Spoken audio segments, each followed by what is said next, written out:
فما ربحت تجارتهم، تجارت کا مقصد کیا ہے؟ فائدہ کرنا۔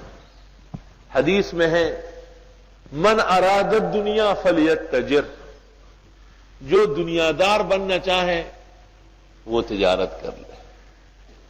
یہ دنیا کا جو نشو و نما ہے یہ حقیقت میں تجار کی وجہ سے، ظاہر ہے وہ بے حساب کما لیتے ہیں اور پھر اسی حساب سے پھر وہ دین پر بھی خرچ کرتے ہیں۔ مسلمان تاجر، مدرسے بنتے ہیں، مسجدیں بنتی ہیں، بہت سارے دین کے کام اللہ ان سے کراتا ہے۔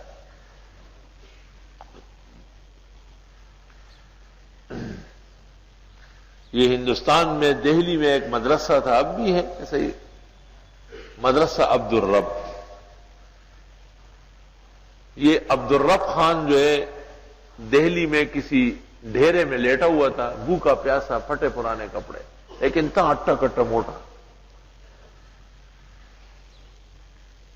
بمبئی سے بمبئی ایک جہاز آ کے روکا اور جہاز کے لیے اس وقت کوئی ایسا لفظ بولا گیا کہ لوگوں نے سمجھا کہ یہ کوئی کپڑا بیچ رہا ہے۔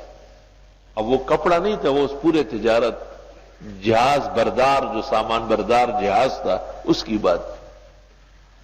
اس عبدالرب نے سمجھا کہ ہاں مجھے کپڑے خریدنے ہیں، چلو ایک تھان، انہوں نے کہا کہ تھان لینا ہے کسی نے، ڈھیرے میں آ کے وہ دلال نے کہا کسی نے تھان لینا ہے، تو لوگوں نے کہا نہیں بھائی ہم کو جو کپڑا چاہیے دکان سے لے لیں گے۔ اس نے کہا ہاں مجھے لینا ہے۔ کتنے کہا ہے؟ انہوں نے کہا پیسے بعد میں دے گے، آپ ہاں کر لیں۔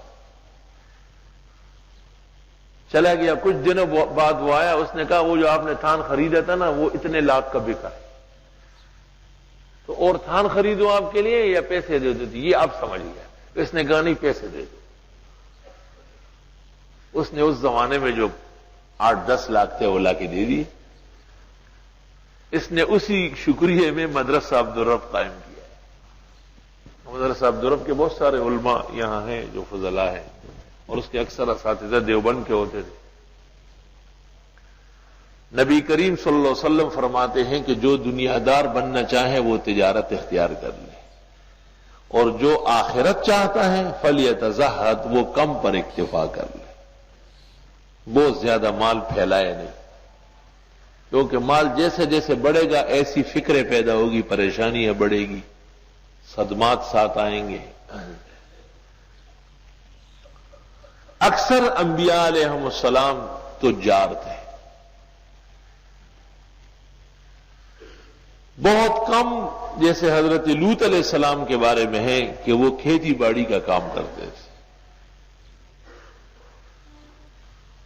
چنانچہ ائمہ میں اختلاف ہوا کہ تجارت افضل ہے یا زراعت افضل ہے۔ امام ابو حنیفہ فرماتے ہیں کہ تجارت افضل ہے، خود بھی آپ بہت بڑے بزاز تھے، اور امام شافعی فرماتے ہیں کہ زراعت افضل ہے، ہر چیز اپنے ہاتھ سے اگائی جاتی ہے، لائی جاتی ہے، کیڑے مکوڑے، چرند پرند درند سب سیر ہو جاتے ہیں۔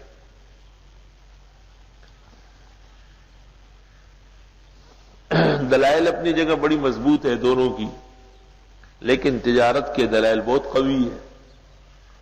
ہمارے رسول جناب نبی کریم صلی اللہ علیہ وسلم کے بھی 2 تجارتیں مشہور ہیں۔ ایک قبل النبوہ، جب آپ اپنے چچا کے ساتھ ابو طالب کے ساتھ شام گئے تھے، اس تجارت میں بہت فائدہ ہوا، اور اس میں وہ مشہور راہب نے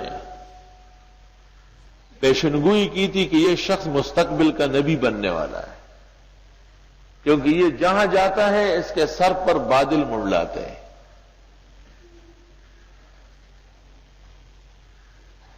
اس سفر سے واپسی پر ابو طالب بھی حد درجے متاثر ہوا۔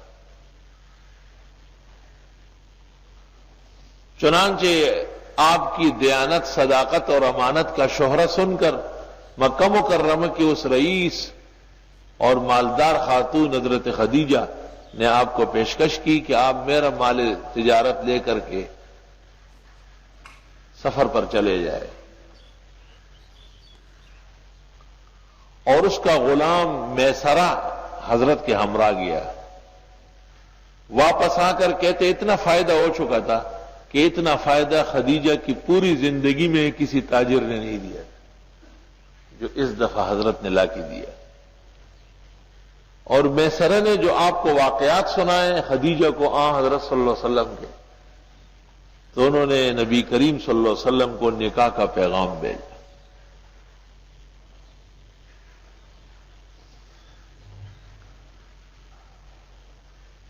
اس نکاح کو قرآن کریم ذکر کرتا ہے وَوَجَدَكَ عَائِلًا فَأَغْنَىٰ، حضرت آپ کو اللہ نے تنگ دست پایا، ایک ایسی مالدار شریف گھرانے کی عفیفہ پاک دامن عورت سے آپ کی شادی کرائی کہ آپ غنی ہو گئے۔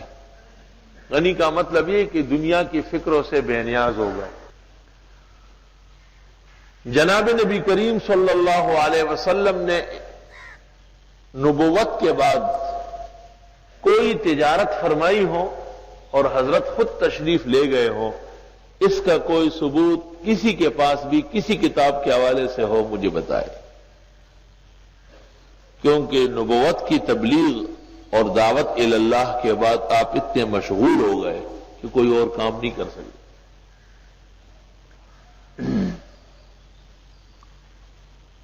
ہمارے امام اعظم ابو حنیفہ رحمۃ اللہ علیہ بھی بہت بڑے تاجر مشہور تھے۔ ابو حنیفہ البزاز کے نام سے آپ یاد کیے جاتے تھے۔ امام محمد رحمۃ اللہ علیہ نے تجارت پر ایک کتاب لکھی ہے، اس کا نام ہے الاقتصاب فی الرزق المستطاب۔ امام محمد کی کتاب ہے الاقتصاب فی الرزق المستطاب، حلال رزق کمانا بڑی عبادت ہے۔ کسب الحلال فریضۃ بعد الفرائض، فرض نمازوں کے بعد، زکوٰۃ دینے کے بعد، حج اور عبادات کے ساتھ ساتھ یہ بھی ضروری ہے کہ آدمی کی روزی حلال ہو، وہ کسی کا محتاج نہ ہو، اس کے بال بچے اور اس کی ضروریات سب کے سب رزق حلال سے پوری ہوتی ہو۔ آج کل یہ کتاب شمس الائمہ سرخسی کی شرح کے ساتھ شائع ہے، لیکن افسوس کہ شائع کرنے والے نے نام غلط دے دیا، کتاب الکسب کے نام سے، اور پھر بڑی زیادتی یہ ہوئی کہ یہ پتہ نہیں چلتا کہ محمد کی عبارت کہاں ہے اور شمس الائمہ کی کہاں ہے، لیکن 12 کتاب موجود ہے، اور اس کا نام ہے کتاب الکسب لامام محمد ابن الحسن الشیبانی۔ دنیا میں تجارات کے اصول پر اور فضائل پر اس سے بہتر کتاب نہیں ہوگی۔